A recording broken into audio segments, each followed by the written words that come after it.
여러분 안녕하십니까? 2022년 9월 6일을 맞아서 오늘도 하나님께서 주시는 생명의 말씀 창세기 19장 30절로 38절입니다. 제가 끝부분 3절을 공독합니다. 36절 롯의 두 딸이 아버지로 말미암아 임신하고 큰딸은 아들을 낳아 이름을 모압이라 하였으니 오늘날 모압의 조상이요 작은 딸도 아들을 낳아 이름을 베남이라 하였으니 오늘날 암몬 조상의 자손의 조상이었더라. 아멘. 롯이 소돔성에서 나와서 소아래 거하다가 그곳에서 또 거하는 것이 두려워서 산속 동굴로 들어가 거기서 두 딸로 더불어서 자손을 얻게 되는 정말 황당한 이야기가 오늘 말씀에 내용을 이루고 있습니다. 자, 오늘 저는 제목을 롯의 인생 막장이 주는 교훈이 무엇인가에 대해서 함께 은혜를 나누려고 합니다. 여러분, 하나님의 말씀이 기록된 책으로서 거룩한 책이기 때문에 성경이라고 이름이 붙여진 이 성경 안에는요, 오늘 말씀처럼 이 세상의 도덕윤리의 잣대로서는 참 용납될 수 없는 것 같은 그런 추한 이야기들도 많이 들어 있습니다. 더군다나 인간 구원의 참 역사를 기록하고 있는 예수님, 우리의 구원자로 오신 예수님의 족보, 계보에는요, 뭐 오늘의 본문의 말씀과 비슷한 이야기들도 들어있죠. 예를 들면 유다 지파에서 장차 이스라엘을 다스리는 홀 임금이 나온다는데 그 유다가 며느리를 통해서 며느리 다말을 통해서 아들을 얻게 되는 이야기도 있는가 하면 또 다윗같이 훌륭한 성군이 한순간 방심되어서 그가 불륜으로 그의 부하 장수 우리아의 아내인 바세바를 통해서 자식을 낳게 되는 솔로몬이죠. 그 이름이. 이런 이야기들도 들어있습니다. 결국 우리가 예수님의 계보 속에 들어있는 이러한 참 이야기들 속에서 생각해 보게 되는 것은 어떤 흉한 죄인이라도 우리 주님 예수 그리스도 안에 다 포용되고 들을 수 있다고 하는 그러한 그 복음의 수가 들어있다고 생각이 돼요. 한편 자, 예수님의 계보에 나오는 그런 이야기들이나 또 오늘 본문에 나오는 롯이 두 딸을 통해서 자식을 잊게 되는 이런 이야기들 참 어떻게 보면 하나님의 말씀이 거룩한 성경에 들어가기가 합당하지 않은 부합하지 않은 이런 이야기들이 성경에 기록되어 있는 것은 왜 그런가?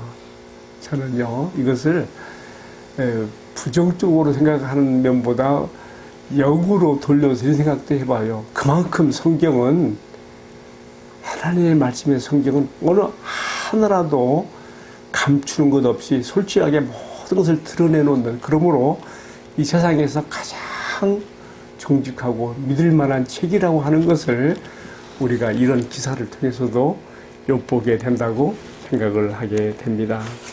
여러분, 오늘의 말씀 참 제가 내용을 소개하기에도 나쁘끄러운 내용입니다. 롯이 소돔성의 멸망과 더불어서 두 딸과 함께 나와서 그 부인은 성에서 나와서 뒤를 돌아보다가 소돔필이 되었지요.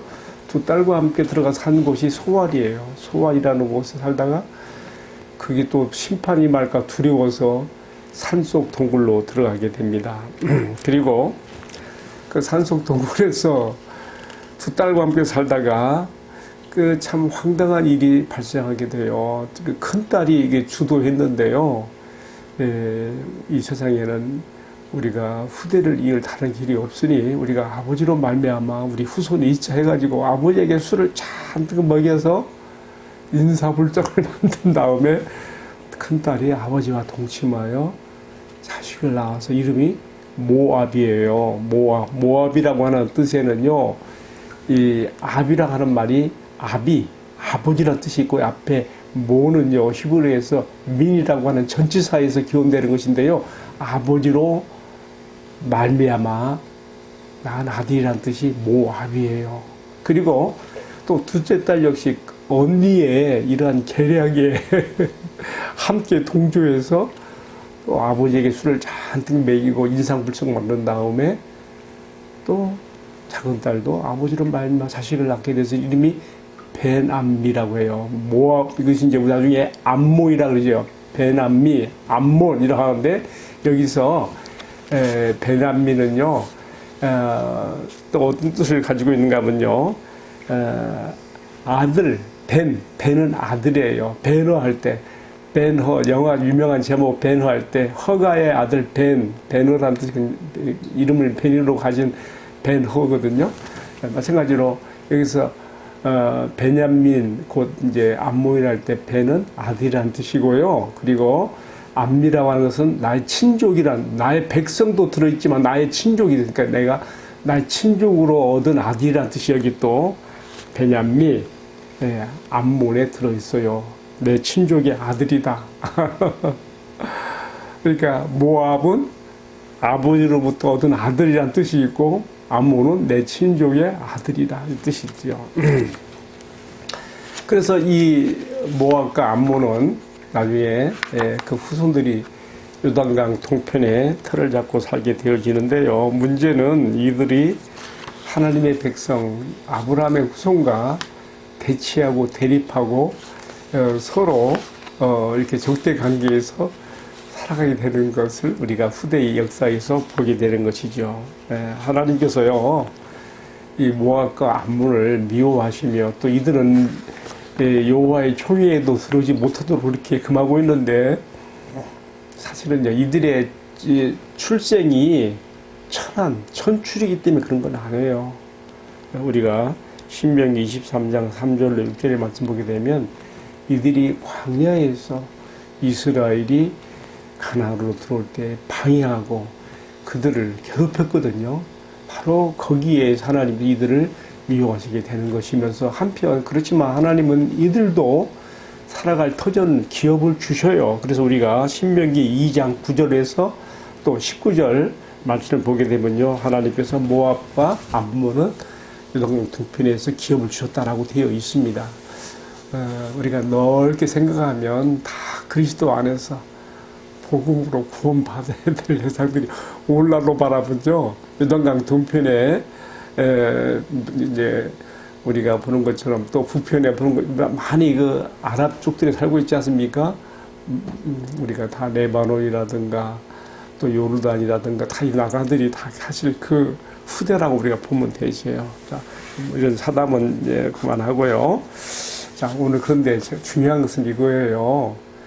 하나님의 구속 역사의 본류에 들어가지 못하는 이런 비주류의 이야기, 어찌 보면 안 들어가도 좋을 이런 비주류의 이야기가 왜 하나님의 거룩한 말씀이 성경에 들어가 있느냐 이 말이에요.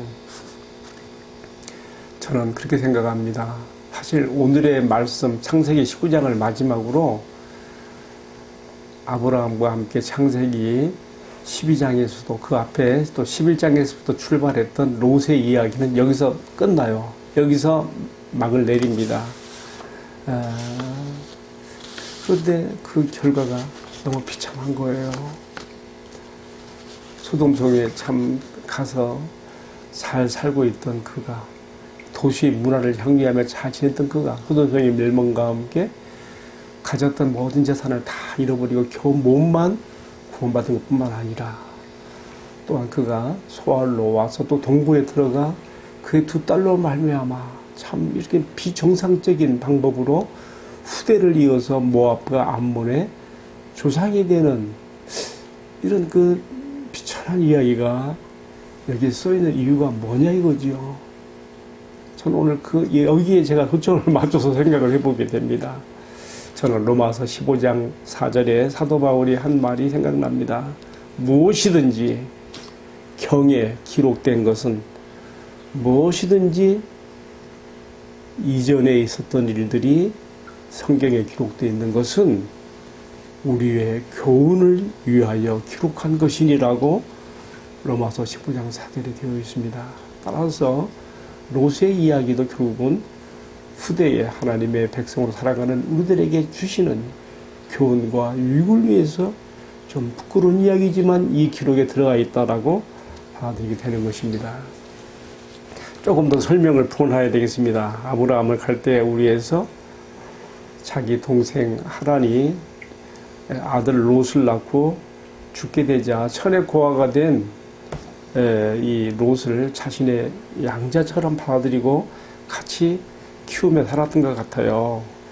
아브라함이 갈대우를 떠났을 때에도 또 하란에서 또 재차 부름을 받았을 때에도 롯과 서로 뗄래야 뗄 수 없는 관계이기 때문에 함께 가나안으로 들어오게 됩니다. 그리고 우리가 뭐 잘 아는 것처럼 창세기 12장, 13장에서 보면 두 사람의 재산은 가축대예요. 그 당시에 가축대가 많아져서 함께 용납할 수 없으므로 갈라지게 되지요. 아브라함이 네가 우하면 나는 자하고 네가 잠 나는 우하리라 했는데 그때 롯이 어떻게 했어요?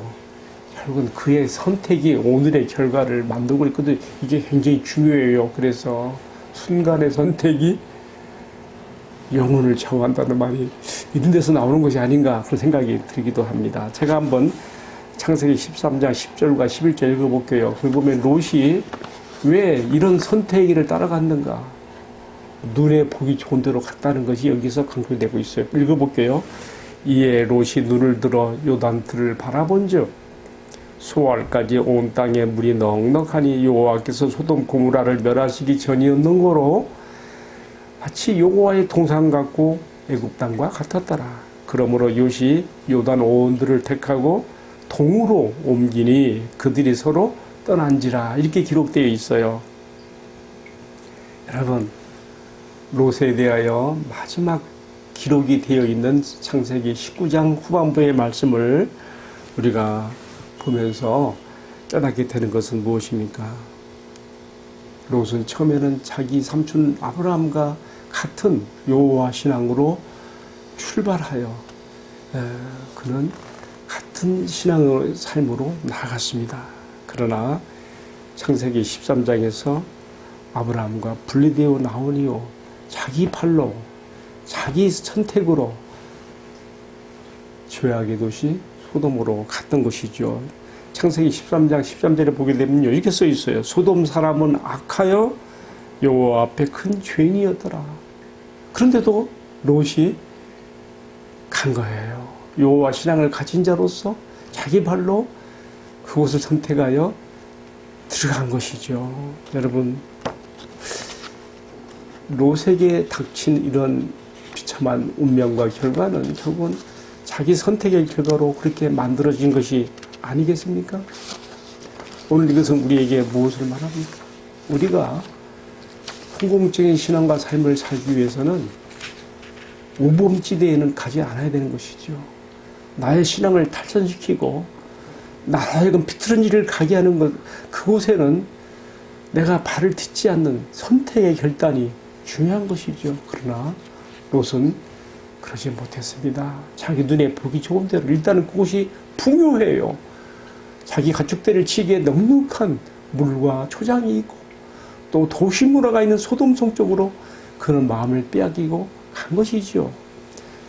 창세기 13장에서 방금 읽어드린 말씀은 욥이 눈을 들어 본즉 눈에 보기 좋은 대로 간 것이 이렇게 된 것이죠. 제 생각에는요, 롯이 소돔성에 들어가서 그곳에서 눈이 맞은 부인도 얻은 것 같아요. 결국 그 부인은 소돔의 그 영향을 받은 여인으로서 어떻습니까? 롯의 여호와 신앙에 감화되지 못했고 그냥 그대로 그 영으로 남다가 천사의 말을 무시하고 성에서 나왔지만 뒤를 돌아본 거로 소기둥이 되지요. 두 딸도 마찬가지예요. 제가 보기에는요, 딸들이 아버지보다 어머니 영향을 많이 받게 된다 생각해요. 그 어머니의 영향, 소돔의 기운, 소돔의 영, 스피릿 오브 소돔의 영이 그들에게 영향을 미치니까 이런 근친 상간도 참 인류로 결코 이해할 수 없는, 받아들일 수 없는 이런 근친 상간의 제약도 서슴없이 저지러서 모압과 암몬의 조상이 되는 것을 그래서 우리가 보게 되는 것이죠. 여러분, 이제 오늘의 말씀을 마치면서 아브라함에 대한 기사가 기록되어 있는 창세기 의 말씀 가운데 왜 롯의 이야기가 이렇게 곁가지로 치고 들어가 있는가? 우리 한번 생각해 봐야 돼요. 아브라함과 비교가 되는 것이죠. 아브라함은 어땠습니까? 아브라함은 눈에 보기 좋은 대로 따라간 사람이 아닙니다. 그는 눈에 보이지 않는 여호와 하나님을 믿음의 눈으로 바라보고 여호와 하나님께서 주시는 계시의 말씀들을 붙잡고 갔으며 눈에 보이지 않는 여호와 하나님 앞에 믿음으로 제단을 쌓고 제사를 드렸으며 우리가 특별히 히브리서 11장 10절의 말씀 보면 그는 아무것도 자기를 보호할 보호망이 없는 만물의 산지 숲에 거하면서 여호와께서 만들어 주실 성을 바라보며 지으실 성을 바라보며 나갔다고 그렇게 되어 있습니다. 눈에 보이지 않는 여호와 하나님께서 지으실 성을 바라보며 그는 나간 것이죠. 인간적으로 보게 되면 참 정처 없고 처량한 인생같이 보여요. 성의 보호를 받지 못했고 산지 수풀에 거하면서 이리저리 이동하며 장막을 쳐 살았던 아브라함의 생애가 그렇게 보여요. 그러나 그는 믿음의 조상이 되었고 여호와 신앙을 견지하였으며 후대에 우리가 이제 이어지는 이삭, 야곱, 이스라엘에서 보는 것처럼 위대한 믿음의 조상이며 또 창세기 12장 1절에서 3절에서 약속하신 것처럼 그로 말미암아 메시아의 씨가 나 또 온 세상과 열방이 아브라함과 그 자손으로 말미암아 구원의 복을 받는 길이 열리는 것을 보게 되는 것입니다. 자, 롯의 비참한 결말과 아브라함의 생애를 비교해 보면서 오늘 우리가 본문의 말씀에서 받는 교훈이 있습니다.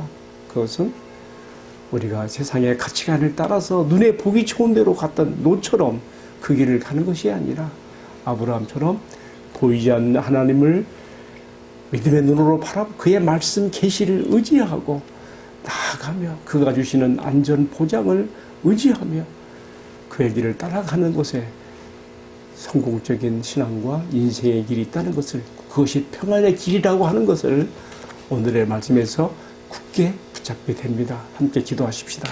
사랑하시는 주님, 세상 사람들의 가치관을 따라 눈에 보기 좋은 대로 따라가는 롯의 길을 가지 않게 해주시고 보이지 않는 주님을 믿음의 눈으로 바라보며 말씀 꼭 붙잡고 다가갔던 아브라함의 길을 우리가 아브라함의 자손으로서 따라갈 수 있도록 은총을 베풀어 주옵소서. 모든 말씀 주 예수님 이름 받들어 기도 올리옵나이다. 아멘. 예, 오늘도 박혜동 묵상 데스크에서 함께 해주신 여러분 감사합니다.